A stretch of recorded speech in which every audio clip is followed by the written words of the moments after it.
नमस्कार। शाम के 5:30 बजे हैं। मैं हूं राजवीर। आज हम जिस मुद्दे पर चर्चा करेंगे उसको इस तरह से आप समझिए कि जिस विश्वव्यापी महामारी कोरोना को लेकर पूरे विश्व की अर्थव्यवस्था चौपट हो गई है, लगातार तमाम देशों के लोगों के रोजगार पे संकट आया है, रोजी रोजगार को लेकर तमाम दिक्कतें आई हैं, लेकिन इस समय कुछ तमाम ऐसे काम भी हुए हैं जिसकी सराहना हो रही है। अगर हम देश की बात करें, देश में उत्तर प्रदेश की बात करें तो उत्तर प्रदेश के मुख्यमंत्री योगी आदित्यनाथ ने कोरोना काल को लेकर जो मैनेजमेंट किया है, वो चाहे रोजगार को लेकर हो या जो कोरोना को रोकने पर हो कि कैसे संक्रमण से बचाव किया जा सके, कैसे संक्रमण को रोका जा सके, तो इसमें एक मील का पत्थर आप कह सकते हैं कि उत्तर प्रदेश के मुख्यमंत्री योगी आदित्यनाथ ने मील का पत्थर एक स्थापित किया है। ये बात मैं इसलिए कह रहा हूं कि आप समझिए कि कोरोना काल में तकरीबन 46,000 करोड़ रुपए का देशी और विदेशी 46,000 करोड़ रुपए का निवेश जो है इन देशी और विदेशी कंपनियों ने किया है। तो ये अपने आप में एक बड़ी बात है और ये बताता है कि उत्तर प्रदेश के मुख्यमंत्री योगी आदित्यनाथ उत्तर प्रदेश के विकास को लेकर, निवेश को लेकर किस तरह से काम कर रहे हैं। इस पर हम चर्चा करेंगे। हमारे साथ एक बड़ा पैनल जुड़ा है। हमारे साथ भारतीय जनता पार्टी के विधायक धीरेन्द्र सिंह जी हैं, साथ ही साथ शशांक यादव हैं, एमएलसी हैं समाजवादी पार्टी से, अभिषेक वाजपेयी जी हैं, प्रवक्ता हैं कांग्रेस से, और मनोज मिश्रा जी हैं जो सीनियर पत्रकार हैं, वरिष्ठ पत्रकार हैं और लगातार सरकार की इस तरह की घटनाओं पर पैनी नजर रखते हैं।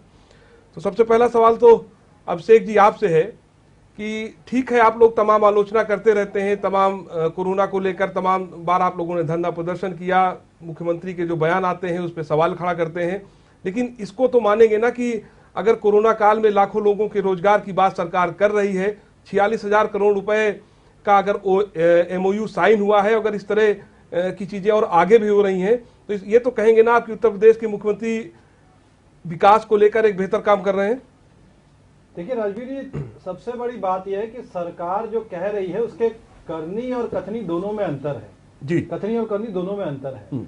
और सरकार ने कहा है कि एमओयू सिग्नेचर हो चुके हैं, लेकिन ऐसा कुछ नहीं है। लोगों ने इच्छा जाहिर की है कि इन्वेस्टमेंट करेंगे भविष्य में, लेकिन अभी कुछ ऐसा है नहीं।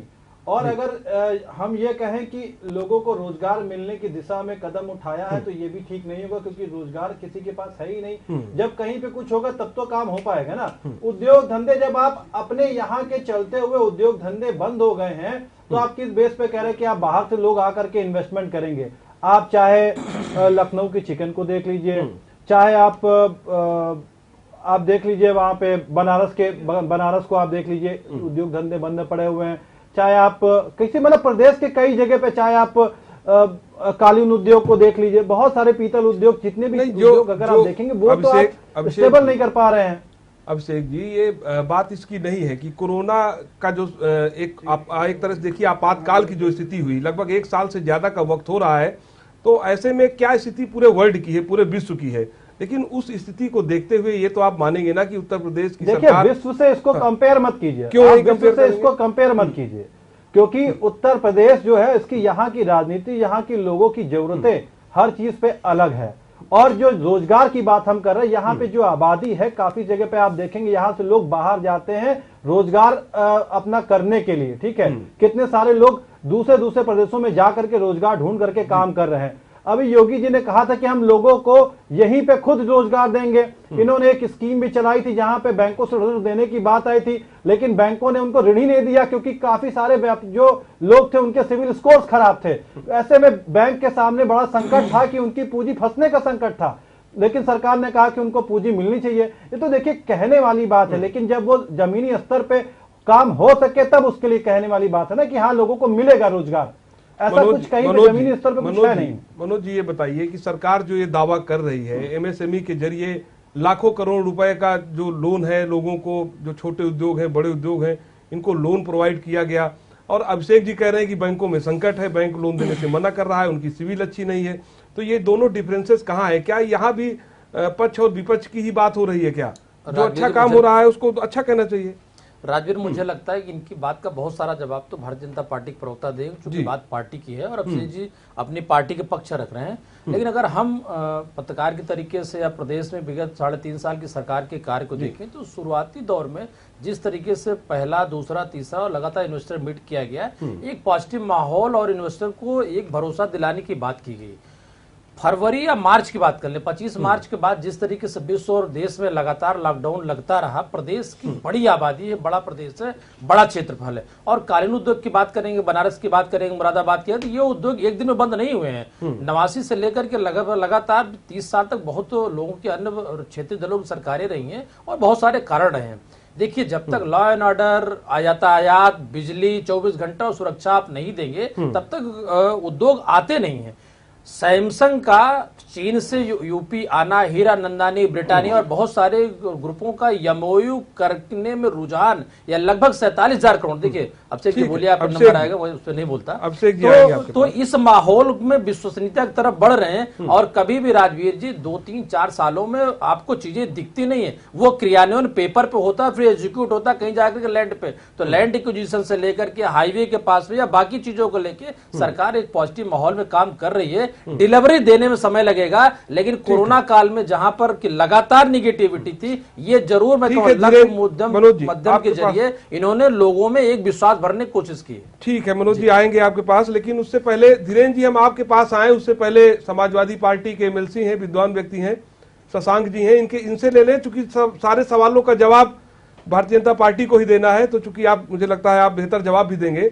शशांक जी, जिस तरह से बात कर रहे हैं हम लोग की इन्वेस्टमेंट को लेकर, एक कोरोना काल में एक बड़ी अपॉर्चुनिटी उत्तर प्रदेश की सरकार ने खोली है, और 46,000 करोड़ रुपए के जो इन्वेस्टमेंट की बात हो रही है, जिस इन्वेस्टमेंट पर सहमति बनाई गई है, और जिस तरह से सरकार के प्रवक्ता की माने तो 46,000 करोड़ रुपए के इन्वेस्टमेंट का इकरारनामा किया गया है, एमओयू साइन हुआ है।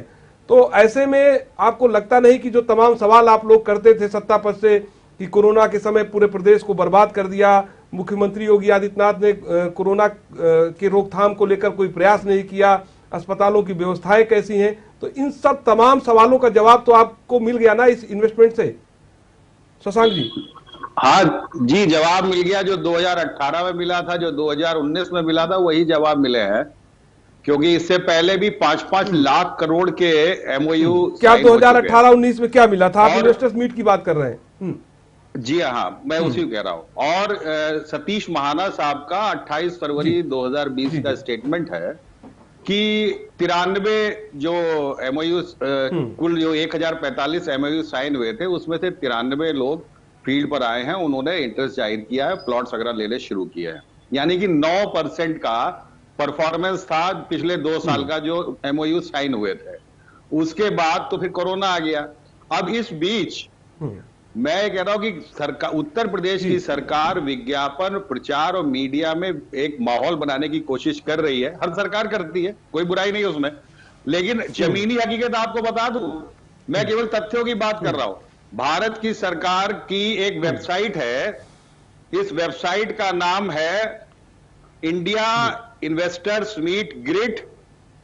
ये मिनिस्ट्री ऑफ कॉमर्स की है, और मिनिस्ट्री ऑफ कॉमर्स की इस ग्रिड में यूपी के अंदर एमओयू की वो गिनती दिखा रहे हैं 697 बिलियन डॉलर्स की, लेकिन ये यूपी की है। और इसके अलावा लद्दाख वो 585 बिलियन डॉलर। नहीं तो ये आप क्या कहना चाहते हो शशांक जी कि जो सरकार का ये डाटा है, सरकार के जो, सर सुनिए मेरी बात सुनिए, फिर ये तो सवाल बनता है ना, ये खड़ा होता है कि या तो आपके आंकड़े झूठे हैं या सरकार गलत है। नहीं, मेरे अपने कोई आंकड़े नहीं है। मैंने कहा कि मिनिस्ट्री ऑफ कॉमर्स, भारत सरकार की वेबसाइट का मैंने नाम दिया, वेबसाइट को खोल लीजिए। पूरे 28 राज्यों में और 9 जो यूनियन टेरिटरी है, उसमें कितने इन्वेस्टर्स एमओयू साइन हुए, सारा का डिटेल दे रखा है। और ये डिटेल्स हमसे जो छोटे छोटे राज्य है, हमसे ज्यादा वहां पर उनको है। मध्य प्रदेश, तेलंगाना, वहां पर ये हम 686 पे अटके, वहां पे 700, 750 और 800 करोड़ तक के बिलियन डॉलर के एमओयू साइन हुए। मेरा सीधे सीधे ये कहना है कि केवल एक फैक्ट चेक इतना कर लीजिए आप अपने मीडिया, अपने चैनल के माध्यम से, कि जिनको ये गवर्नमेंट कह रही है कि ये जमीन पर आ गए हैं, क्या उनके बैंक लोन सैंक्शन भी हुए जैसे अभिषेक जी कह रहे हैं? मेरी अपनी जो जानकारी है कि अभी भी सतह पर कोई भी, हम लोगों ने कहा कि साहब हमें बताएं तो हम जाके एक सर्वे ही कर लें कि कहां पर कोई सा काम शुरू हो रहा है, तो हमें भी तसल्ली हो कि गवर्नमेंट बहुत सीरियस है, गवर्नमेंट प्रयास कर रही है। लेकिन मुझे लग रहा है कि इन्वेस्टर्स हर प्रदेश में जाते हैं और जहां का माहौल अच्छा लगता है वहां काम करते हैं। मुझे लग रहा है कि अभी उत्तर प्रदेश की सरकार अपना विश्वास बना नहीं पाई है। नहीं, चलिए ठीक है धीरेन्द्र जी, चूंकि आप लोगों ने सबकी बात सुनी होगी, वो चाहे कांग्रेस के प्रवक्ता हो या समाजवादी पार्टी के एमएलसी हो, या जो कभी कमेंट्स भी आया सीनियर जर्नलिस्ट मनोज मिश्रा का, वो भी आपने सुना होगा। इससे तो एक बड़ा सवाल ये खड़ा हो रहा है धीरेन्द्र जी कि सरकार की तरफ से जो डाटा मिले हैं, जो डाटा हम लोगों को प्रोवाइड किए गए हैं कि 28 जो विदेशी कंपनियां हैं जिन्होंने 9,000 करोड़ रुपए के इन्वेस्टमेंट का करार किया है। अगर पूरे कोरोना के समय का देखेंगे आप डाटा उठा के, तो सरकार का कहना है कि 46,501 करोड़ रुपए के इन्वेस्टमेंट की बात कही है, मतलब करार किया गया है। और इस पूरे इन्वेस्टमेंट के डाटा पर ही अगर विपक्ष सवाल उठा रहा है, तो मुझे लगता है इसका जवाब भी आपको माकूल जवाब भी देना चाहिए, न केवल जवाब हो बल्कि आंकड़ों के साथ, तथ्यों के साथ इसका जवाब हो। धीरेन्द्र जी। देखिए, हमारे मित्र शशांक जी ने जिस तरीके से उत्तर प्रदेश सरकार की एक तस्वीर प्रस्तुत की है, मैं समझता हूं कि जो माहौल 2017 में छोड़ा गया था भारतीय जनता पार्टी की जब सरकार आई, वो एक माहौल था, यहाँ से उद्योग धंधे पलायन कर रहे थे, कानून व्यवस्था की स्थिति बहुत शर्मनाक थी।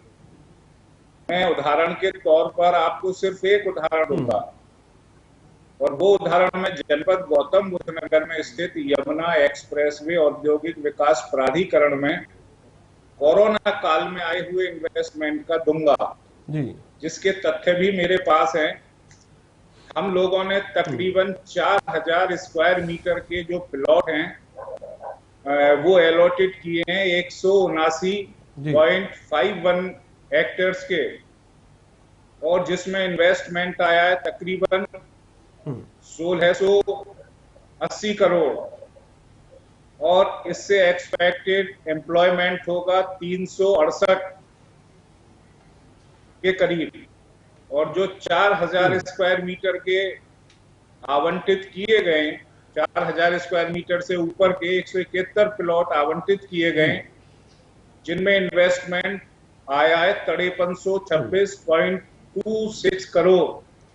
कुल मिलाकर 4 महीने के कार्यकाल में सिर्फ यमुना औद्योगिक विकास प्राधिकरण में 7,000 करोड़ से ऊपर का इन्वेस्टमेंट आया में ही इतना इन्वेस्टमेंट है। तो ये तस्वीर मैं आपको सिर्फ एक औद्योगिक विकास प्राधिकरण की तथ्यों के साथ प्रस्तुत कर रहा हूं। ये मेरे पास सारे आंकड़े भी मौजूद हैं। जो माहौल उत्तर प्रदेश में योगी आदित्यनाथ जी के आने के बाद बना है और इन्वेस्टर्स का विश्वास बढ़ा है।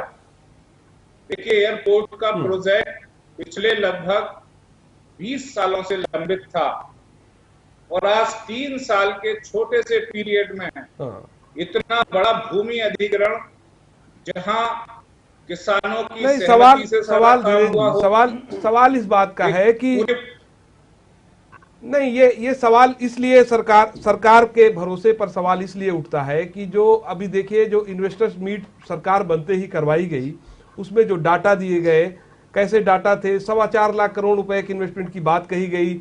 इसके बाद मुझे लगता है कई बार ऐसे सवाल विधानसभा हो या विधान परिषद हो, तमाम सवाल लगाए गए कि सरकार इस पे पूरे तथ्यों के साथ डाटा दे कि कितना इन्वेस्टमेंट हुआ है, कितना इन्वेस्टमेंट आया है। तो मुझे लगता है शायद वो जवाब दिए नहीं या विपक्ष सहमत नहीं है। ये भी एक विषय है। ठीक है, हम आते हैं धीरेन्द्र जी आपके पास। अभिषेक, आप लगातार ये कह रहे थे कि इन्वेस्टमेंट को लेकर सरकार गुमराह कर रही है। आखिर आपको ऐसा क्यों लगता है, जब सरकार आपको तथ्य दे रही है, आंकड़े दे रही है, लाखों लोगों के रोजगार की बात कर रही है, और ठीक है वो भी ऐसे समय में जब कोरोना, जैसे बताया मैंने कि कोरोना एक ऐसी विश्वव्यापी महामारी थी, सिर्फ अपने प्रदेश की, अपने देश की बात नहीं, इससे पूरा विश्व प्रभावित हुआ है। तो ऐसे में अगर बेहतर काम हो रहा तो उसकी तारीफ होनी चाहिए। राजवीर जी, अगर बेहतर काम होता तो हम बिल्कुल खुश होते, क्योंकि जनता के लिए वो काम हो रहा होता। मैं आपको एक चीज और बता दूं कि इन्वेस्टर मीट में मैं कंपनी का नाम नहीं लूंगा क्योंकि वो सही नहीं रहेगा। काफी सारी ऐसी कंपनियां हैं जो अभी सरकार से बार्गेनिंग कर रही हैं कि हम अगर उत्तर प्रदेश में अगर उद्योग धंधे अगर लगाते हैं तो हमें बेनिफिट्स क्या क्या मिलेंगे। ठीक है, काफी सारी कंपनियां ऐसी हैं, लेकिन उस जगह पे पैमाने तय नहीं हो पा रहे कि हम क्या क्या बेनिफिट्स देंगे, जमीन आवंटन के अलावा और क्या क्या उस कंपनियों को क्या क्या दे सकेंगे। बेनिफिट टैक्स रिबेट से मेरा मतलब है, ठीक है, वो उसमें कहीं सामंजस्य दिख नहीं रहा है। और जैसा अभी अगर जो हमारे बीजेपी के विधायक धीरेन्द्र जी बता रहे हैं, ठीक है, वो उन्होंने अपने आंकड़े कहां से लेकर के आए ये तो वही बता सकते हैं, लेकिन ऐसा देखिए होता क्या है कि आंकड़ों से खेलना भारतीय जनता पार्टी की जादूगरी है, उससे कोई नहीं खेल सकता, कोई विपक्ष नहीं खेल सकता, वो सिर्फ क्योंकि जादूगरी उनको आती है। अगर धरातल पे आप कामों को देखेंगे, इनका कोई भी प्रोजेक्ट आज की डेट में धरातल पे नहीं है, सिर्फ बातों में ऊपर हवाई कैसे उसका एडवर्टीजमेंट करता है, वो पैकेज अच्छा बनाना जानते हैं, लेकिन धरातल पे कोई काम होता है वो तब नजर आता है जब धरातल से कोई व्यक्ति जुड़ा हुआ हो। इनके विधायक को, इनके मंत्रियों को अपने से ही फुर्सत नहीं मिलती है, कैसे लोगों को धमकाना है, कैसे अपराधियों को शरण देना है, कानून व्यवस्था बिगड़ चुकी है। अभी कानून व्यवस्था की बात कर रहे थे, अरे जब से योगी आदित्यनाथ आ गए हैं, मतलब जनता त्राही त्राही कर रही है, चाहे वो कानून व्यवस्था हो, चाहे रोजगार हो, किसी भी मुद्दे पे आप ले लीजिए, जनता त्राही त्राही कर रही है। और किसान त्राही त्राही कर रहा है, 1800 का धान का मूल्य बता करके 1000 रुपए में नहीं बिक रहा है धान, उसका ले रहे हैं। तो कहीं ना कहीं अगर आप देखेंगे इनकी सारी जितना पैकेज इनका वो ऊपर ही ऊपर दिख रहा है, लेकिन नीचे धरातल पे लोगों को मिल कुछ नहीं रहा। ठीक है धीरेन्द्र जी इसका जवाब देंगे आप? हाँ बिल्कुल, मुझे खुशी होगी कि मैं अपने मित्र अभिषेक जी की बात का जवाब देना चाहूंगा। अभिषेक जी, मैं आपको थोड़ा सा जानकारी दे दूं जी।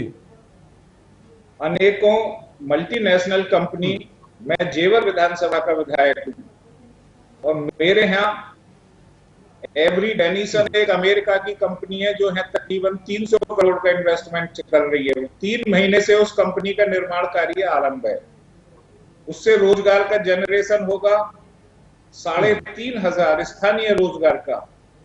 हल्दीराम अपना प्रोजेक्ट चालू करने वाली है, जमीन का कब्जा दे दिया गया, सारे काम वहां चल रहे हैं।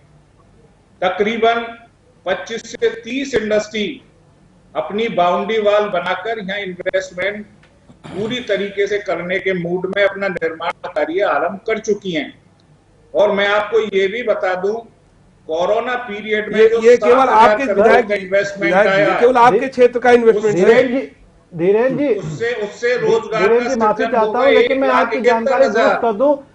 15 कंपनियां मेरी अपनी जानकारी में जो सरकार से बराबर वार्ता कर रही है कि उनको अलग से बेनिफिट्स क्या दिए जा सकते हैं। 15 कंपनियां मेरे पास हैं जो मुझे जानकारी है, और कंपनियां और हो सकती हैं। आप परेशान, ये तो अच्छी बात है ना, देखिए तो अच्छी बात है, सरकार से डिस्कस कर रही है, डिस्कस कर रही है, वो लगाने के मूड में नहीं है। वो इन्वेस्टर मीट में आए जरूर थे, लेकिन उन्होंने किसी भी प्रकार का करार नहीं किया। सरकार से उन्होंने स्पष्ट तौर पे कर दिया क्योंकि हम बिजनेसमैन हैं, अगर हमें कुछ बेनिफिट्स मिलेगा तो ही हम आपके प्रदेश में इन्वेस्टमेंट करेंगे, बाकी उसके पास और राज्यों के ऑप्शन खुले हुए हैं। अच्छा ठीक है धीरेन्द्र जी, आते हैं मनोज जी से सवाल लेते हैं। मनोज जी, चूंकि आप लगातार सुन रहे हैं सब लोगों को, लेकिन अगर 2017 से, यानी जब से भारतीय जनता पार्टी की सरकार उत्तर प्रदेश में आई है, उत्तर प्रदेश में मुख्यमंत्री योगी आदित्यनाथ सीएम बने हैं, तब से लेकर अब तक आप इन्वेस्टमेंट या जो तमाम सरकार विकास की बात कर रही है, अगर इस पे नजर डालें, इसको देखें, तो आपका क्या आकलन है? चूंकि ऐसे समय में मैं ये बात इसलिए कह रहा हूं कि अब देखिए पिछले 1 साल से तो कोरोना में क्या कुछ हुआ, क्या कुछ हो रहा है, ये हम सब जानते हैं। इसलिए सिर्फ प्रदेश की बात नहीं है, देश की बात नहीं है, मैं बार बार कह रहा हूं। लेकिन अगर ओवरऑल आप देखें तो आपका एनालिसिस क्या होगा इस विकास को लेकर, इन्वेस्टमेंट को लेकर? दरअसल क्या है कि प्रदेश में पहले ऐसा नहीं था, उद्योग धंधे नहीं थे, चल रहे थे। अब ट्रांस से लेके, यूपी सिपेंट से लेकर, रेमंड से लेकर बहुत सारी फैक्ट्रियां काम कर रही थी प्रदेश में, लेकिन धीरे धीरे 90s के बाद पलायन करना शुरू किया और उनको विश्वसनीयता नहीं रही, बहुत चीजों का खतरा था, डर थी, बिजली थी, बहुत सारी चीज थी। एक उदाहरण मैं आपको देना चाहूंगा।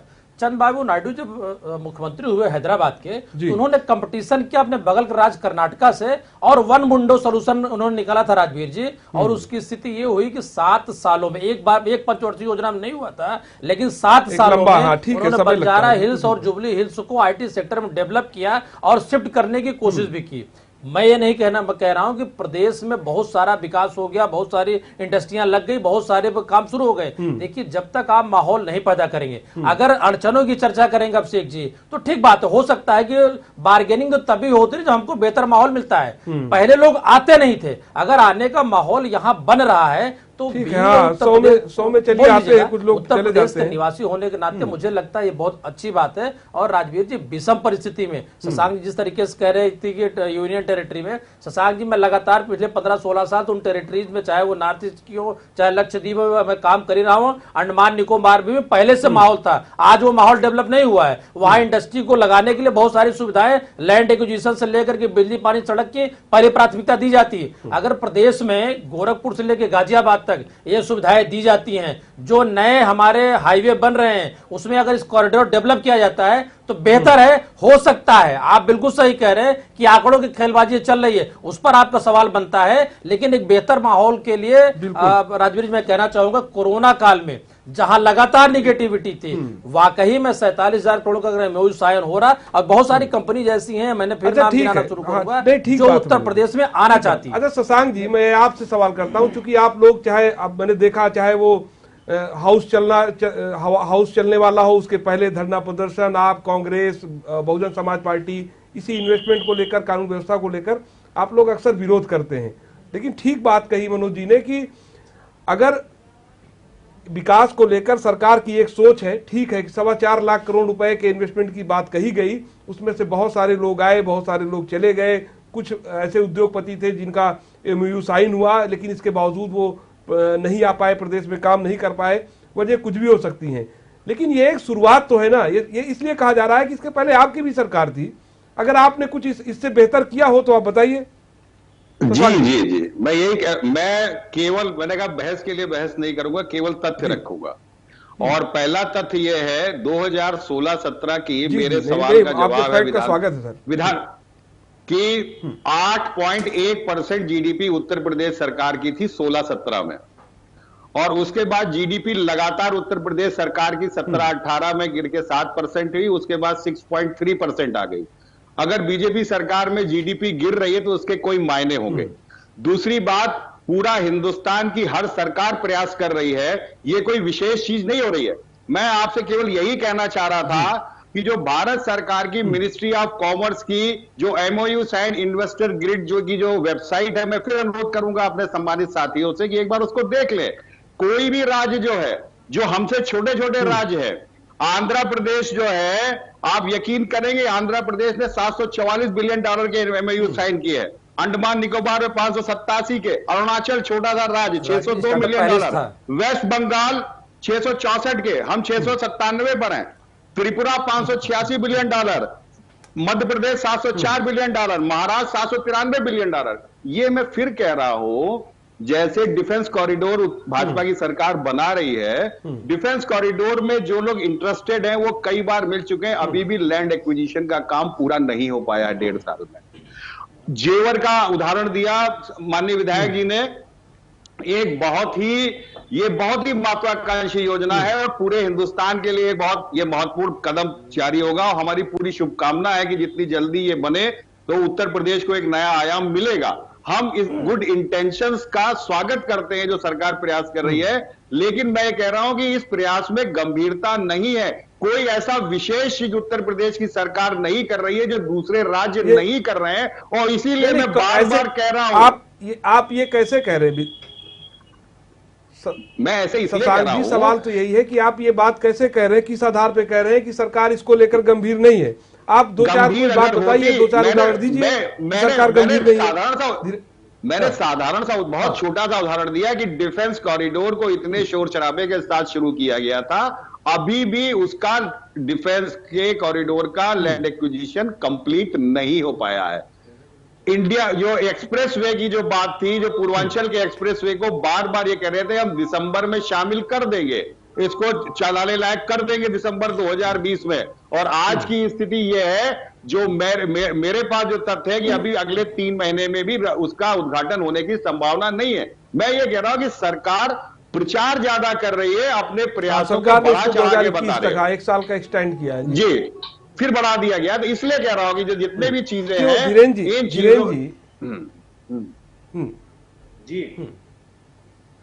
ठीक है शशांक जी, धीरेन जी ठीक है, सरकार अगर अच्छा काम कर रही तो अच्छी बात है। देखिए शशांक जी भी समाजवादी पार्टी के मिलती हैं, लेकिन ठीक बात कह रहे हैं कि अगर अच्छा काम कर रही है, विकास के काम वास्तव में अगर कर रही है तो उसका स्वागत है और हम लोग सभी लोग स्वागत करते हैं। लेकिन जो एक बात आती है कि अपनी बातों को बढ़ा चढ़ा के बताना, कुछ मामलों में, कुछ प्रोजेक्ट में भ्रम फैलाना, भ्रम जैसी स्थिति उत्पन्न करना। तो चूंकि आप सरकार में हैं, आप भारतीय जनता पार्टी के विधायक हैं और खुद जो आपकी विधानसभा है उसमें भी तमाम इस तरह के काम हो रहे हैं, तमाम प्रोजेक्ट आपने खुद ही बताया कि लग रहे हैं जेवर में। तो क्या इस स्थिति से बचना नहीं चाहिए सरकार को कि ऐसी स्थिति न बने जिसको लेकर सवाल उठाए विपक्ष? देखिए, शशांक जी ने बहुत अच्छी बात कही, सरकार का प्रयास है, और मनोज मिश्रा जी ने भी कहा कि एक माहौल बना है। लेकिन आप ये यकीन मानिए कि अगर डिफेंस कॉरिडोर बनाए जाने की बात की गई है, निश्चित तौर से वो बहुत शीघ्र आपके सामने धरातल पर आने वाला है। सरकार की नीयत बिल्कुल साफ है, क्योंकि अब वो जमाना नहीं है जब खेती के आधार पर देश की जीडीपी का निर्धारण किया जाता था। जब तक हम उद्योग धंधों को आगे नहीं बढ़ाएंगे तब तक हम रोजगार का जनरेशन नहीं कर सकते, लोगों के जीवन स्तर को उन्नत नहीं उठा सकते। इसलिए प्रदेश के मुख्यमंत्री का पूरा फोकस औद्योगिक निवेश लाना, उद्योगों को बढ़ावा देना। इसलिए प्रदेश की कानून व्यवस्था के लिए पूरे प्रयास किए जा रहे हैं ताकि यहाँ निवेश करने वाले लोगों को एक अच्छा माहौल मिल सके। अच्छा धीरेन्द्र जी, और कितना निजीकरण करना बाकी है, कुछ थोड़ा सा बता दीजिए, जानकारी दुरुस्त हो जाए कम से कम। और निजीकरण कितना करेंगे कुछ बता दीजिए, लोगों को और रोजगार मिल जाएगा निजीकरण से। वाजपेयी जी, आज निजीकरण का तो विषय है ही नहीं, आज तो सिर्फ विषय ये है कि उत्तर प्रदेश में, अरे है तो रोजगार से ही संबंधित ना धीरेन्द्र जी, रोजगार से ही संबंधित मुद्दा है ना। भी इतना इन्वेस्टमेंट हुआ है, आप भटकाइए मत वाजपेयी साहब, आप अभिषेक जी भटकाइए मत विषय को। मैं आपसे निवेदन भटका नहीं रहे हैं, हम तो सिर्फ ये कह रहे हैं आखिर निजीकरण भी लोगों के रोजगार से ही तो जुड़ा हुआ है। कितने लोग जाएंगे, कितने आएंगे, ये पता तो होना चाहिए ना।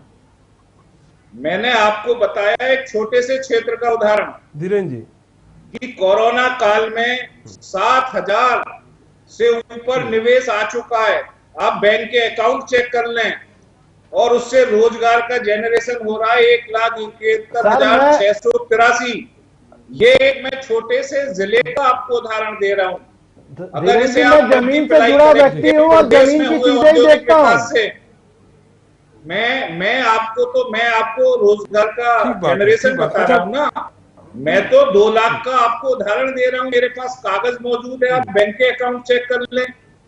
मैं हवा में बात नहीं कर रहा, मैं सिर्फ तथ्यों के आधार पर बात कर रहा हूँ वाजपेयी जी। सर धीरेन्द्र जी, मैंने स्टार्टिंग में ये बात कही थी। अभिषेक जी, ये बात तो माननी चाहिए आपको। ठीक है कि जो इन्वेस्टमेंट की बात हो रही है तो और भी बातें हो सकती हैं, तमाम मुद्दे और हो सकते हैं। राजवीर जी, मैंने पहले ही बात कही कि मैं आंकड़ों की बाजी करी तो बात बराबरी नहीं कर सकते हैं हम तो। कौन से आंकड़े भाई बताइए आप। देखिए राजवीर जी जी, ये माननीय विधायक जी ने अभी एक चीज थोड़ा सा जल्दी में पास हो गई, वो बोल के गए कि साहब जीडीपी में खाली खेती की जो है नहीं होगा, उद्योग भी जोड़े जाएंगे। मैं यहाँ पर थोड़ा सा संशोधन करना चाहूंगा कि जीडीपी जब भी जोड़ी जाती है उसमें खेती, उद्योग, धंधे सब शामिल होते हैं, तब जीडीपी बनती है। और हम फिर कह रहे हैं कि लिखा पढ़ी में विधानसभा का, विधान परिषद में मैंने सवाल किया था कि 8% से घट, मैंने शशांक जी ये कहा था कि वो जमाना 60 के दशक का जब जीडीपी कृषि आधारित होती थी। आज उसका सिनारियो परिवर्तित हुआ है। आज उद्योग धंधों के माध्यम से देश में विदेशी निवेश लाकर जीडीपी को सुधारा जा सकता है। उसी का नेक प्रयास प्रदेश के मुख्यमंत्री योगी आदित्यनाथ कर रहे हैं। इस सरकार की नीयत साफ है और आप परेशान मत होइए। इस प्रदेश, ये वो प्रदेश है जिसकी 24 करोड़ यही कृषि थे, यही खेती थी जिसने जीडीपी को संभाला कोरोना काल में, और उसी किसान को आपकी सरकार भूल गई है। 1800 रुपए का समर्थन मूल्य बता करके 950 से 1000 रुपए में भी नहीं खरीद रहा है कोई व्यक्ति। मैं भी किसान हूँ वाजपेयी जी, मैं बेहतर जानता हूँ। ठीक है विधायक जी, आप बोलिए, क्योंकि ये इसलिए बेहद महत्वपूर्ण है कि खुद उत्तर उत्तर प्रदेश के मुख्यमंत्री योगी आदित्यनाथ की तारीफ प्रधानमंत्री मोदी कर चुके हैं, चाहे कोरोना में मैनेजमेंट को लेकर हो या इन्वेस्टमेंट में जो उत्तर प्रदेश सरकार का जो प्रयास है उसको लेकर हो। तो जाहिर सी बात है कहीं ना कहीं ये चीजें तो हैं, ठीक है कि 19-20 हो सकती हैं, लेकिन ये अपने आप में बड़ी बात है। अगर ठीक है ऐसे समय में जब पूरी देश की अर्थव्यवस्था डावाडोल है, उत्तर प्रदेश में एक साल के अंदर कोरोना के समय में 46,000 करोड़ रुपए का आना, जिसमें 28 कंपनियां विदेश की हैं जिन्होंने 9,000 करोड़ रुपए के इन्वेस्टमेंट का करार किया है। मनोज जी। धीरेन्द्र जी, राजवीर जी बिल्कुल ठीक बात कर रहे हैं। धीरेन्द्र जी, मेरा सवाल और सुझाव दोनों है, परेशानी आती कहाँ है? पहले इन्वेस्टर और दूसरे इन्वेस्टर मीट के बाद जो सवाल आए थे, चूंकि मैंने लगातार कलकत्ता, आसाम और बाकी अन्य राज्यों में जहां आपकी सरकार है वहां भी मैंने इन्वेस्टर मीट ज्वाइन किया था, चूंकि यहाँ के बाद हुई थी। दरअसल उत्तर प्रदेश बड़ा प्रदेश है, बड़ी आबादी का प्रदेश है, लोगों को अपनी दूसरी जगह बना के यहाँ लाके सामान बेचने में ट्रांसपोर्टेशन बाकी खर्चे होते हैं, लेकिन एनओसी, ब्यूरोक्रेसी, एजुकेशन पार्ट, बिजली, सड़क, बहुत सारे सवालात उनके दिमाग में रहते हैं। इसको आप जितना जल्दी दूर करेंगे मुझे लगता है बेहतर प्लेसमेंट दे पाएंगे, और माहौल बेहतर होगा। बिल्कुल क्योंकि गुजरात से, बंगाल से या बाकी अन्य जगहों की बात कर लूं, जो महाराष्ट्र से यहाँ चीजें आती हैं और हम कंज्यूम करते हैं। अगर यूपी की लगभग 24 करोड़ आबादी है, चीजें यहाँ बनेंगी तो सस्ती भी मिलेंगी और रोजगार के धंधे ज्यादा बेहतर बढ़ेंगे। ठीक बात है। हमें लगता है कि मनोज जी यकीन मानिए सुझाव भी सरकार तक पहुंचाएंगे। चलिए आप सब मेहमानों का जी ठीक है धीरेन्द्र जी, ठीक है, आप कमेंट्स हो गया और समय का अभाव है सर। आपका बहुत धन्यवाद धीरेन्द्र जी, आपका धन्यवाद, शशांक जी आपका धन्यवाद, मनोज जी आपका धन्यवाद, अभिषेक जी आपका भी बहुत धन्यवाद। लेकिन जिस तरह से जो आज हम चर्चा कर रहे थे उत्तर प्रदेश में इन्वेस्टमेंट को लेकर, एक बात तो तय है कि ठीक है कि इसमें विपक्ष भी तमाम सवाल जवाब कर सकता है, तमाम सवाल उठा सकता है, लेकिन अच्छी बात यह है कि इस पर बहस हो रही है। ठीक है, इन्वेस्टमेंट के आंकड़े को लेकर 19-20 हो सकती है बातें, लेकिन मनोज जी ने बड़ी अच्छी बात कही कि एक माहौल तो बन रहा है। आज नहीं, 2 दिन बाद आएंगी चीजें, लेकिन बेहतर होंगी। नमस्कार।